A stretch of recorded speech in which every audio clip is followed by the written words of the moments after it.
Salam sejahtera untuk kita semua. Perkenalkan, saya Emilia Gi, SEMA, dan saya adalah dosen di program studi Administrasi Bisnis, Fakultas Ilmu Sosial dan Ilmu Politik Universitas Nusa Cendana Kupang. Pada kesempatan kali ini, saya ingin menyampaikan mata kuliah yang saya ampu sesuai dengan bidang keahlian saya, yaitu mata kuliah Akuntansi Biaya.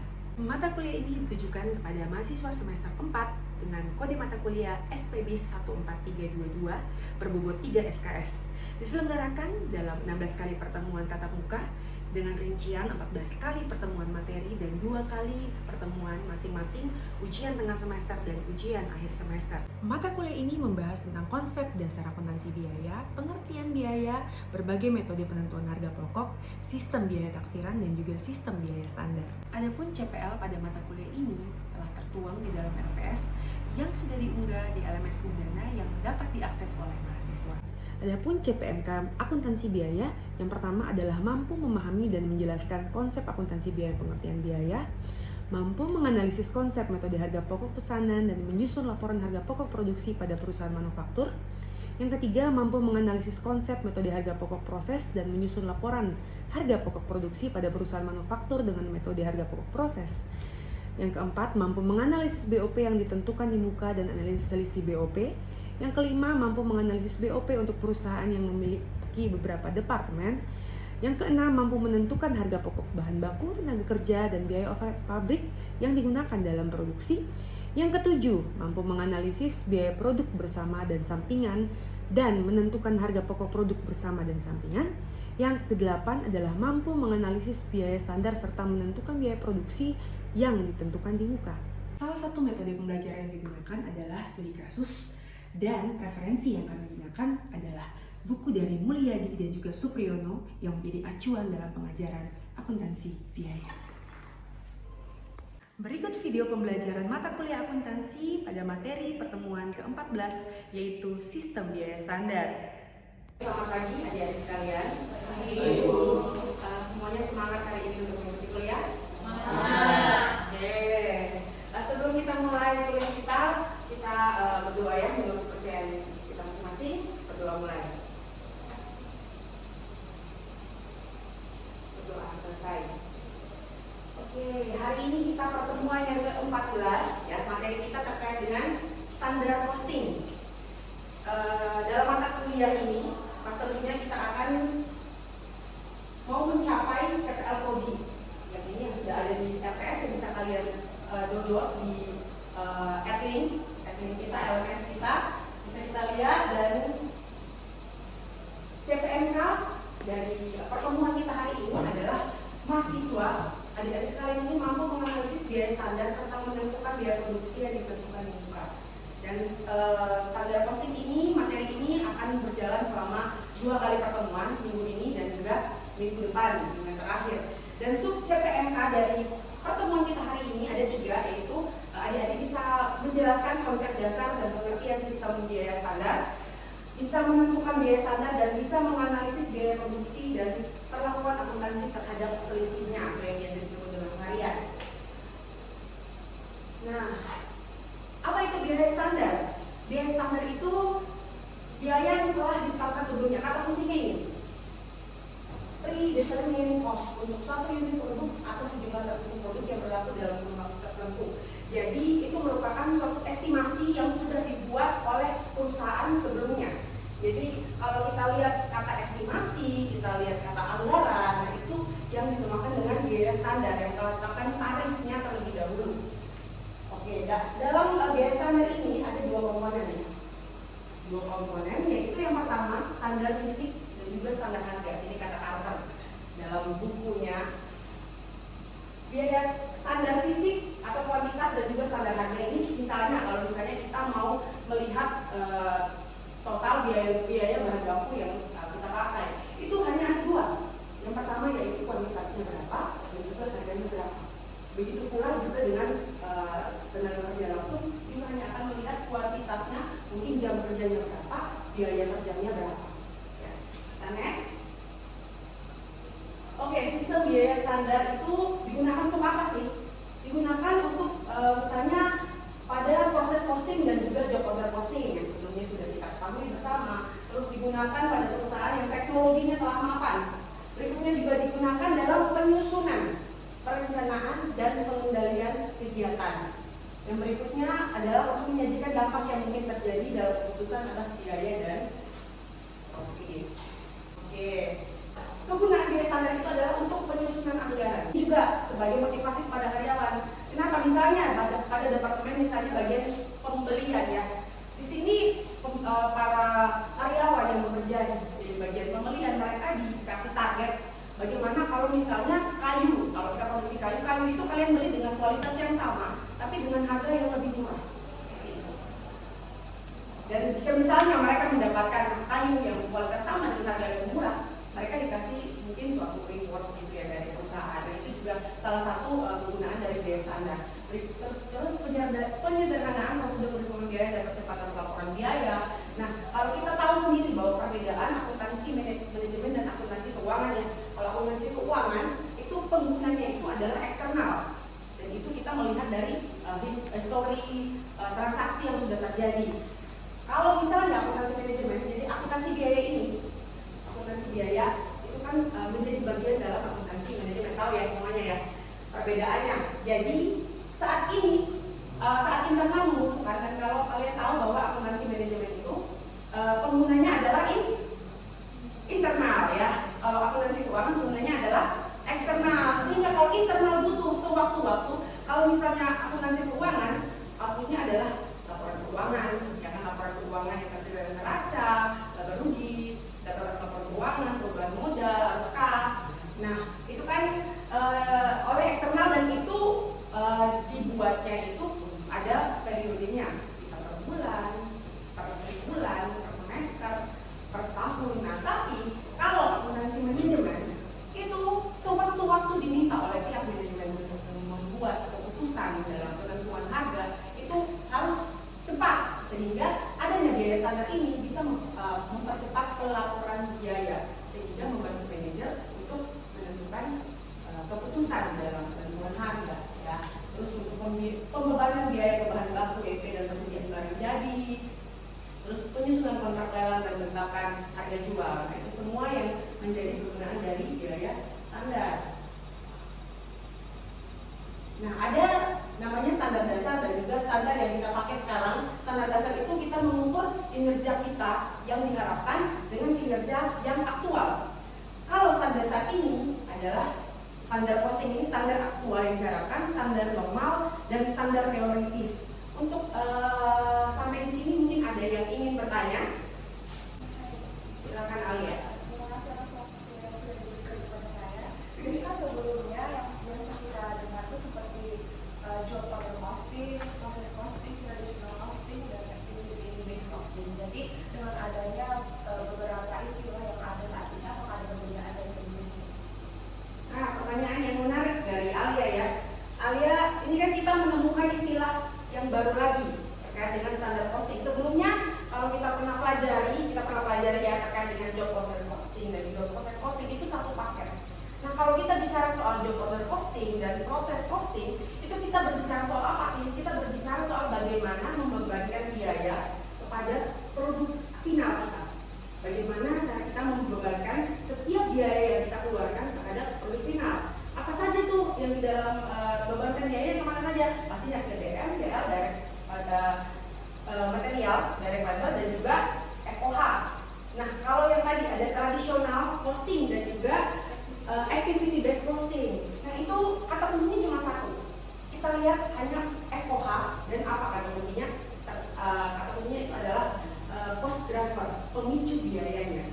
Jadi kalau tradisional pemicu biayanya itu hanya ada unit dan volumenya. Tapi kalau misalnya activity based costing, itu pemicu biayanya itu ada kita tahu bahasa activity, berarti bagaimana kita melakukannya, how to do. Jadi activity lebih kepada bagaimana prosesnya yang kita bebankan biaya tersebut. Jadi kita tidak, kalau yang job order costing sama proses costing kita bebankan langsung ke produk final, tapi kalau activity based costing dan juga tradisional kita bebankannya ke cost drivernya. Tradisional activity based costing, cost drivernya untuk tradisional itu hanya volume unitnya, tapi kalau activity cost drivernya itu bukan hanya sekedar volume dan juga bukan hanya sekedar volume, tapi juga activity yang ada dalam proses dalam menghasilkan sebuah produk ya. Nah, sekarang kita lihat lagi standar costing. Ya, standar costing di sini ada standar aktual yang diterapkan. Standar ini dibuat mendekati kondisi sesungguhnya. Kalau standar normal ini berarti hal yang sering biasanya terjadi. Kalau ini yang lebih tinggi lagi. Nah, kalau saya membuat ilustrasi untuk kalian paham terkait dengan standar ini. Misalnya ya, kalian mengendarai sebuah kendaraan dengan kecepatan di speedometernya kelihatan 110-120. Nah, itu teoritis, tinggi kan? Bisa kendaraan itu berjalan dengan kecepatan 110-120. Teoritis. Normalnya berapa? Kita jarang kan bisa sampai 110 kan, 120 paling 60, 80. Itu namanya yang normal. Tapi kalau standar aktual yang diterapkan, misalnya kita mengendarai kendaraan di tempat yang macet, aktualnya berapa? Bisa saja 30 km per jam, 40 km per jam. Jadi paham ya konsep ini ya, konsep terkait dengan standar. Begitu pula dengan biaya ya, seperti yang ilustrasi saya tadi. Next. Oke, nextnya adalah menyusun standar. Jadi standar ini dikatakan sukses jika standar ini apa? Reliable. Dia dapat diandalkan ya, akurat dan juga dapat diterima. Itu suatu standar bisa dikatakan sukses. Yang kemudian banyak akuntan mempercayai bahwa standar yang paling efektif adalah standar yang disusun oleh para insinyur perusahaan dibantu oleh para manajer kegiatan yang nantinya akan melakukan evaluasi. Nah, kenapa di sini bilang insinyur? Karena ini kita lagi ngomongnya terkait dengan perusahaan manufaktur, di mana di dalamnya ada banyak permesinan di dalamnya, jadi butuh insinyur. Nah, ini harus dikerjakan secara bersama-sama. Jadi dikatakan seperti ini berarti dia dikerjakan bersama-sama insinyur, orang-orang yang ahli, dan juga dengan manajer beserta juga mungkin yang di dalam pabrik ada guru dan lain sebagainya yang tahu tentang proses produksi. Nah, itu standar itu ditetapkan secara bersama-sama. Nah, terus menyusun standar juga untuk mengidentifikasi biaya standar yang didukung oleh pasar. Jadi mereka saat menyusun standar itu juga melihat bagaimana kondisi pasar. Jika misalnya kita di industri otomotif contohnya ya, kita harus melihat bagaimana standar di kompetitor kita. Apakah kita buat standar yang terlalu tinggi atau kita buat standar yang terlalu rendah kan? Itu kan akan mempengaruhi terhadap harga jual kita yang nantinya akan bersaing. Paham ya sampai sini ya? Terus menetapkan standar produksi. Penentuan standar dari tiap komponen biaya adalah kuantitas standar per unit dikalikan dengan jumlah ekuivalen produk yang dihasilkan selama suatu periode. Terus yang berikutnya, pelonggaran terhadap kerusakan normal merupakan bagian dari perhitungan standar. Oleh karena itu, harga pokok kerusakan abnormal menjadi bagian dari varian biaya. Jadi biasanya kalau dalam kita produksi ada namanya kerusakan yang normal dan kerusakan yang abnormal. Nah, itu nanti kalau kerusakan abnormal itu akan dibebankan menjadi cost varian. Kita nanti akan bahas selanjutnya, next ya. Nah, menentukan varian biaya standar. Varian itu apa yang tadi saya bilang? Varian itu selisih dari yang kita harapkan atau yang kita anggarkan tadi atau yang kita estimasi tadi dengan aktual yang terjadi. Itu disebut dengan varian biaya standar. Nah, varian di sini untuk setiap item dari bahan baku langsung, kinerja tiap pekerja, FYI terkait dengan tiap departemen, tiap pusat biaya atau cost center, atau tiap aktivitas, maka semua biaya aktual akan dibandingkan dengan biaya standarnya yang saya sampaikan tadi. Selisihnya itu dinamakan standar cost variance. Jika biaya aktual melebihi biaya standar, maka varian yang terjadi bersifat tidak menguntungkan atau disebut dengan istilah unfavorable. Sebaliknya, jika biaya aktual lebih kecil dibandingkan biaya standar, maka varian tersebut bersifat menguntungkan atau favorable. Ya, kalau contohnya di sini misalnya tadi standar seperti sebuah kayu, kan kita tahu ada dua komponennya, komponen fisik tadi dan komponen harga. Nah, kalau misalnya kita sudah buat standar nih bahwa satu meja itu cuma butuh 2 meter, ternyata kita pakainya aktualnya itu malah lebih dari 2 meter yang kita pakai. Itu berarti menguntungkan atau tidak menguntungkan? Menguntungkan atau tidak menguntungkan? Tidak menguntungkan. Sebut istilahnya adalah unfavorable. Nah, misalnya kita punya standar biaya untuk 1 meter kayu tadi itu misalnya 50.000, tapi kita belinya itu aktualnya kita beli 1 meter itu dengan 45.000. Itu berarti menguntungkan atau tidak menguntungkan? Istilahnya favorable. Tepat sekali.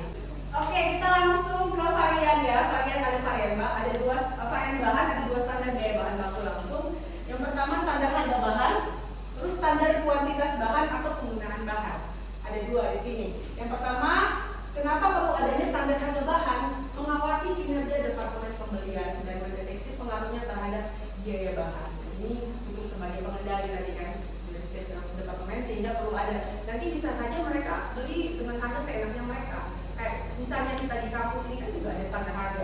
Saya mau beli proyektor, mau beli proyektor atau mau beli AC, kan pasti ada standar. Tidak boleh melebihi dari standar ya, seperti itu. Ini untuk mengawasi bagian pembelian. Terus standar harga bahan itu mengukur dampak peningkatan atau penurunan harga bahan terhadap profit. Terus standar kuantitas umumnya dikembangkan dari spesifik yang telah disiapkan oleh insinyur dan desainer, orang-orang yang paham bagaimana kuantitas bahan yang digunakan untuk memproduksi suatu unit produk. Dibuat setelah dilakukan analisis skala ekonomi. Nah ini ada nanti mungkin kalian ketemunya di mata kuliah ekonomi manajerial ya. Dapat ekonomi manajerial? Nah di sini ada varian bahan, ada material price variance.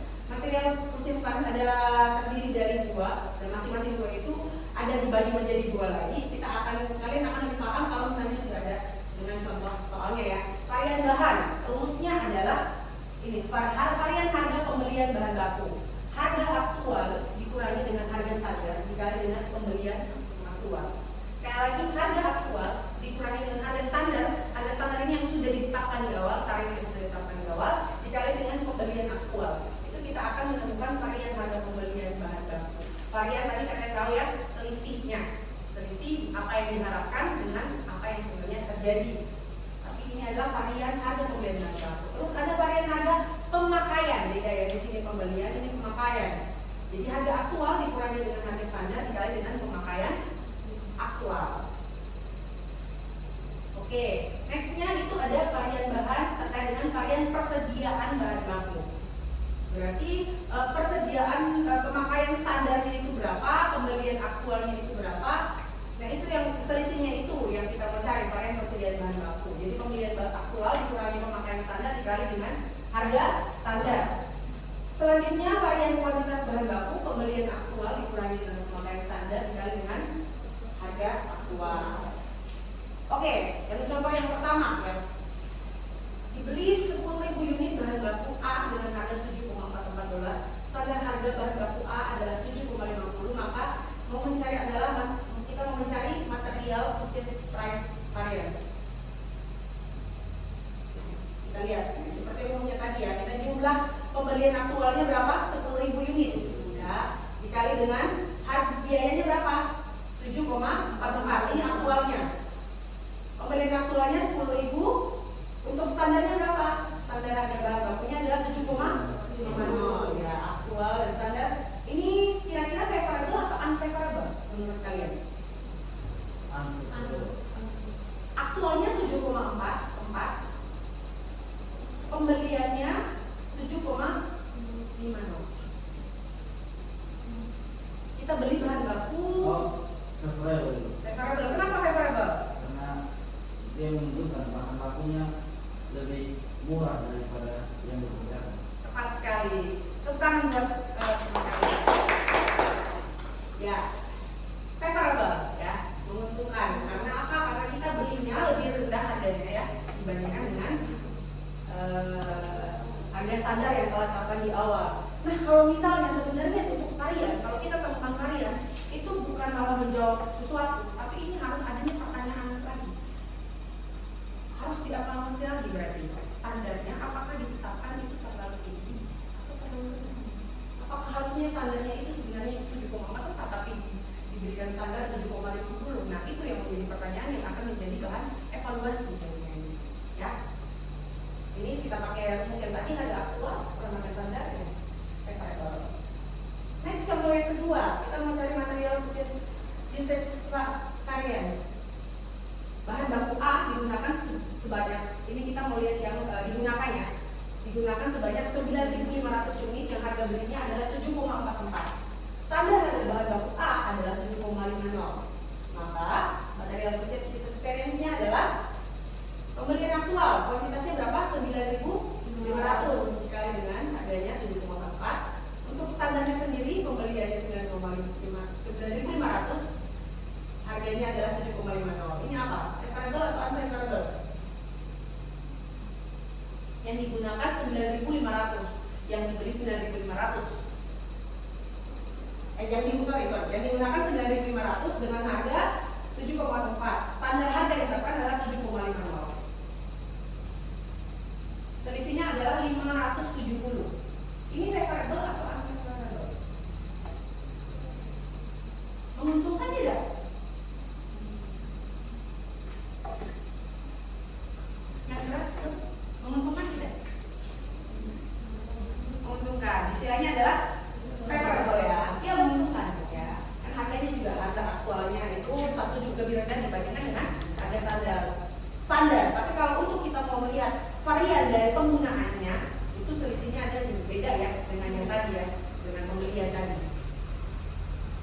Oke, ini kalau kita ikut rumus yang tadi seperti ini. Oke, contoh 3, kita melihat terkait dengan persediaan.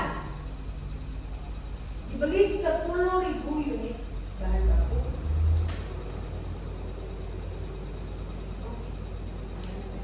Dibeli 10.000 unit bahan baku A yang digunakan sebanyak 9.500 unit, harga pembelian 7,4, sedangkan standar harga bahan baku adalah 7,50.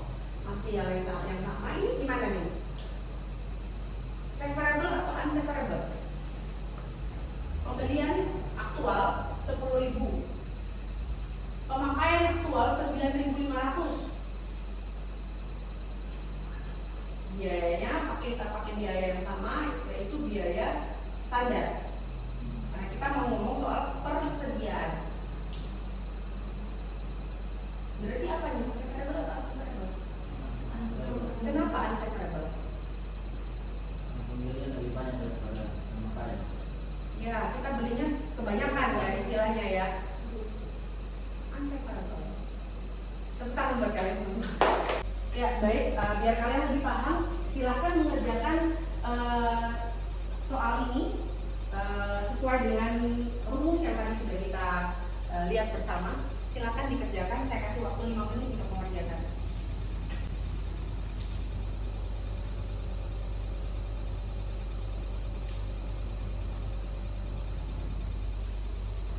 Lihat baik-baik ya, kita mau mencari material quantitative varian.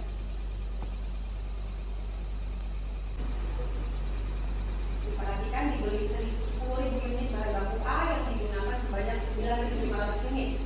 Standar penggunaan bahan baku A adalah 9.336 unit.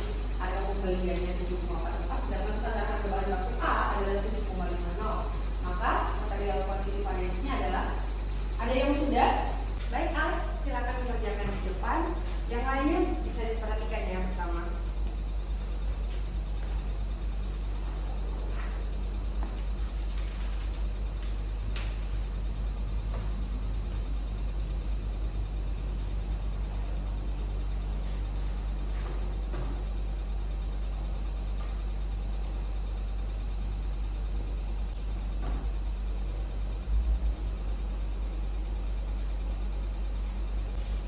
Semuanya sama hasilnya? Sama ya. Terima kasih Alex. Sekarang silahkan mengerjakan kuis yang sudah ada di Appling. Bisa dibuka handphonenya, bisa login ke Appling. Kuisnya sudah tersedia di dalam. Waktunya itu 30 menit untuk mengerjakan kuis. Bisa diperhatikan dengan baik, dijawab dengan tepat sesuai dengan materi kita hari ini. Ini untuk melihat bagaimana pemahaman kalian terhadap materi hari ini. Oke, silakan mulai dari sekarang. Selamat mengerjakan. Ya, silakan. Siapa yang ingin memberikan kesimpulan dari pembelajaran kita hari ini? Silakan. Oke, baik. Terima kasih untuk kesempatan yang diberikan kepada saya. Kesimpulan dari pembelajaran hari ini bahwa kami semua dapat menjelaskan mengenai konsep dasar dan pengertian dari sistem biaya standar. Selain itu juga kami menentukan biaya standar dan menganalisis biaya produksi dan perlakuan akuntansi terhadap selisih. Terima kasih. Terima kasih, kasih tepuk tangan buat. Ya, tepat ya. Jadi hari ini sudah selesai CPMK kita hari ini. Kita adik-adik sekalian mampu menganalisis biaya standar dan menentukan biaya produksi, dan tadi kita juga sudah mengerjakan beberapa contoh soal terkait dengan bagaimana menghitung varian, yaitu selisih dari apa yang kita harapkan dengan apa yang terjadi sesungguhnya atau aktualnya ya. Dan semoga materi hari ini bermanfaat. Sebelum pulang bisa kita berdoa menurut kepercayaan kita masing-masing ya. Berdoa mulai. Berdoa selesai. Baik, terima kasih. Sampai jumpa di pertemuan ke-15 minggu depan. Terima kasih. Terima kasih. Demikian video pembelajaran mata kuliah akuntansi dengan materi sistem biaya standar. Semoga bermanfaat. Terima kasih.